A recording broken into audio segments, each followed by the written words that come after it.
আসসালামু আলাইকুম রহমতুল্লাহ। সবাই কেমন আছেন? এলাকার জ্ঞানী গুণী মেম্বর মাতবর চেয়ারম্যান পর্যন্ত গড়াইছে, কেউ সমস্যার সমাধান করতে পারতেছে না। বিচার সালিশ কইরাও এটার কোনো সমস্যাটার সমাধান করতে পারতেছে না। আসলে সমস্যাটা কোথায়? সমস্যাটা কোথায়? নজরুল কাকা 50 বছর বয়সে সে দ্বিতীয় বিবাহ করছে, এটাও সমস্যা না? তাহলে সমস্যাটা কোথায়? আগে সমস্যাটা খুঁজে বাইর করি। তো নজরুল কাকা যখন প্রথম বিয়ে করলো তখন ওর মোট জমি ছিল 2 কুনি। তারপর প্রথম চাষি অনেক খাটাখাটি কইরা অনেক পরিশ্রম কইরা সংসারের টানা হিসেবে টাইনা সে 2 কুনি জমি থেকে ওটাকে বানাইলো 10 কুনি।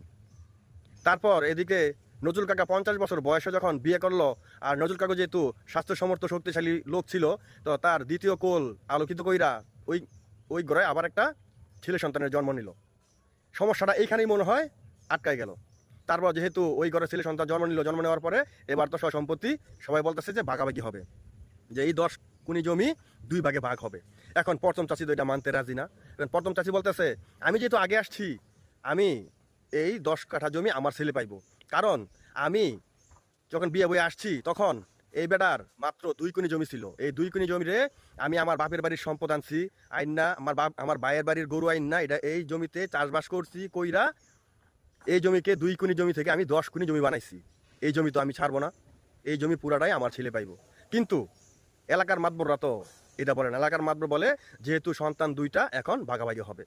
এখন কাকি আবার একটা সমস্যার সমাধান দিল। কাকি কইল, আমি যেরকম 30 বছর এইখানে সংসার কইরা 2 কুনি জমি থেকে আমি 10 কুনি জমি বানাইছি, এবার আমার সতীনও এরকম 30 বছর সংসার কইরা এই 10 কুনি জমিকে যদি সে 20 কুনি বানাইতে পারে, তাহলেই এই সম্পত্তির ভাগ আমার সতীনের ছেলে পাইবো। আর না হলে আমি এই জমির ভাগ আমি ছাড়বো না। এখন চাচির কথা তো যুক্তি, এলাকার মাতবররা তো এটা ফালা দিতে পারতেছে না। এখন আইন আদালত কি বলে? আইন আদালত বলে যে একটা পুরুষের যা সম্পদ থাকবো, তার যত ঘরে যত সন্তান থাক উভয়ে সমান সমান ভাগ পাবে। এখন এটা নিয়ে রয়ে গেছে তুলপার। এখন আপনারাই বলেন যে এই সমস্যার সমাধান কোথায়? এই সমস্যার সমাধানটা আমি আপনাদের কাছে চাইলাম।